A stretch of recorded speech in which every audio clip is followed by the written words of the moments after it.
Okay, so thank you very much for taking part in this interview today. So my first question for you is, what sector of social care were you placed in for your third year in placement? For my third year placement, I was placed in a children's residential centre on the north side of Dublin. Perfect. And did you engage in supervision during that placement? Yeah, formally it was written on a contract that we were to engage in supervision. However, did it go according to plan all the time? Not really. Cool, perfect. And so just getting into your own kind of understanding of supervision, what would be your attitude towards supervision? Well, my attitude towards supervision, I suppose, is it's a person who's there to support you. It's someone who you can talk to, say, in times of distress, or if an incident has happened in work, you can talk it out with someone. I suppose it's as well, supervision is in place to know your progress, like how you're getting on, especially if you're a student. It's really important to know that you're doing the right things. Yeah, just really having someone there to let you know how you're getting on and how things are going. Perfect. And so you're kind of touching on a little bit of the functions there of supervision, so you believe kind of accountability and support would be the main functions in your opinion? Yeah, 100%. Now the functions would be kind of different to what I experienced, but yeah, definitely they'd be the ones that I'd recognise. And so, on your placement then, how often would you take part in supervision? My first placement in second year was really good. Had supervision, is it every 6 weeks it's recommended? Mm-hmm. Yeah, would have had it. No, in placement was it? In placement, I think it was usually every 2 weeks, yeah. What was in our contract, but whether that, as you said, whether that actually happened was... Yeah, no, in my first second year placement, I got it every 2 weeks. It was really good.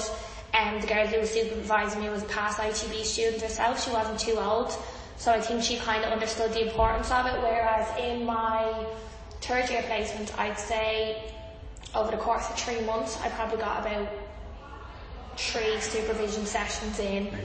I suppose that was down to the girl that I was with was part-time.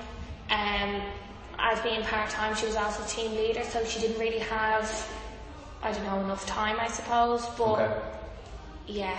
Probably. And so that wasn't your manager, it was your supervisor, it was your team leader? Yeah, because the manager only works 9 to 4, and the manager in children's residential, like, their workload is a lot, so we had 2 students, so she just delegated 2 different supervisors for me and the other students. Cool, good stuff. And so how long would your supervision then usually last in that third year placement? You're saying it would happen rarely, but when you did get it, would it be kind of on a formal basis or informal, and how long would it last? It was informal. It was kind of like, okay, we're on shifts together, let's quickly get up to the office. It's hard when you're in children's residential because you don't have that private space to go and do supervision. Like, we can go across the road to the shopping centre, but then that means if there's no other staff in the house, you can't leave the house on its own, you can't leave the children on their own. So I suppose when it did happen, it was more just like, right, okay, your tripartite's coming up, what goals do you have? Let's get them in. So I would say about 15 minutes max, maybe sometimes 20. It depended really what question I had, but I always kind of felt that she was in a rush, so I didn't really ever want to keep her. Okay, so that you really felt under pressure that to get this what wasn't I prioritised, and whatever you needed most to speak about, that's what you were prioritising. Yeah, like what I needed to get done for the tripartite, or any questions I had, I got them out of the way, and then she'd just be like, okay, is that it? And then once they say that, you know that. Yeah, it's over. Yeah. Okay. Yeah, cool.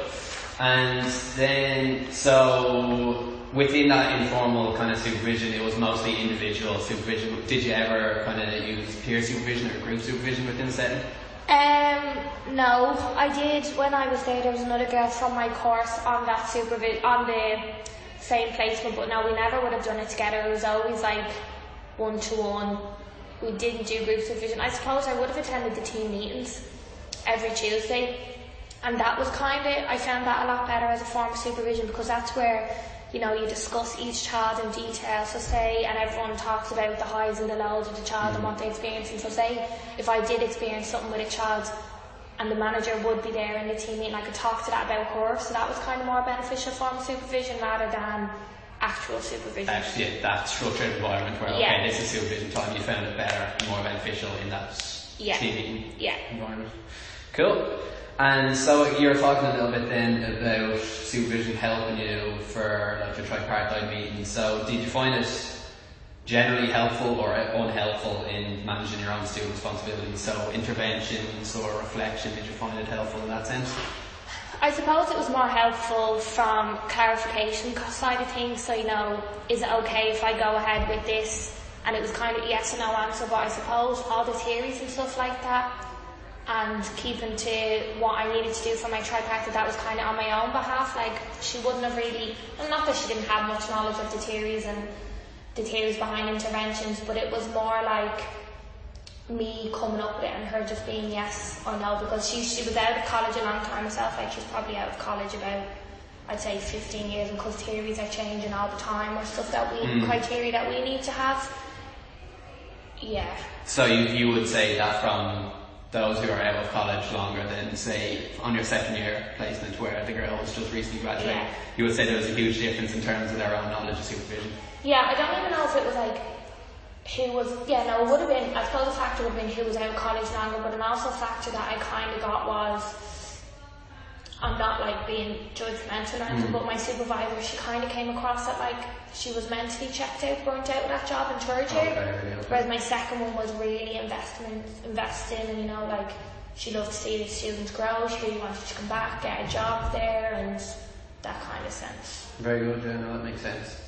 And just another kind of similar question in terms of that, so did you believe supervision was helpful or unhelpful in allowing you to achieve safer and more effective practice? So even in terms of knowing policies and procedures and understanding of the service and what they offered. Do you want me to talk about second year or just third year? Just third year.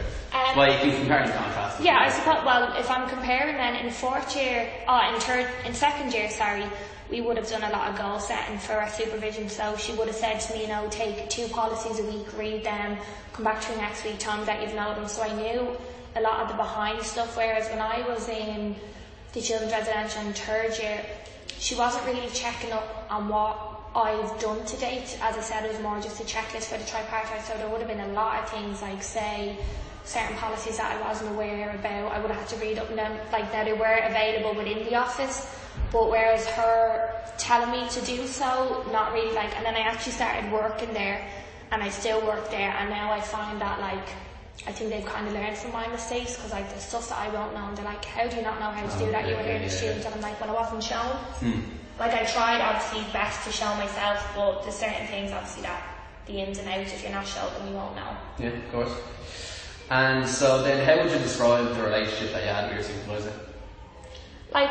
We became, and we still are, really good friends, and she's actually my supervisor now as well. Really? Okay. So I suppose supervision still is quite informal. Okay. And within children's residential, you really need supervision, because it's just constantly fast-paced, moving all the time.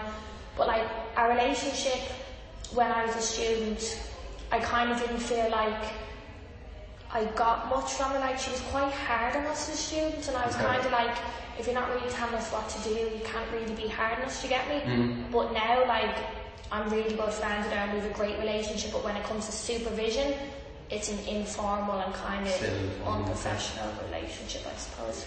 And during that time when you were a student then, do you think you could discuss kind of sensitive matters with her that you feel you're saying that children's residential is an intense enough environment? Did you feel like you could bring up anything that you felt was weighing down? I don't know, I wouldn't have. I suppose because, as I was saying, it was so rushed. It was get in, get what you need to talk about and get out. Then I would have had an incident where when I was on placement I would have been assaulted by one of the kids. So I brought that up in the team meeting because everyone else was kind of discussing this kid and discussing his behaviour, so I felt confident to say it then. But because of the irregularity of the supervision, it was every 5-6 weeks, it was just a tick the box exercise. Okay. No, not really. No, it's cool. And so what do you believe was the culture of supervision within that placement setting? You're kind of saying that it was irregular in a lot of cases from your point of view. Is that shared throughout? Was that shared throughout the team when you were on placement? Yeah, it is. We had 2 supervisors. So basically, if you're relief, you're supervised by either 2 of the team leaders, and if you're full-time, you're supervised by the manager.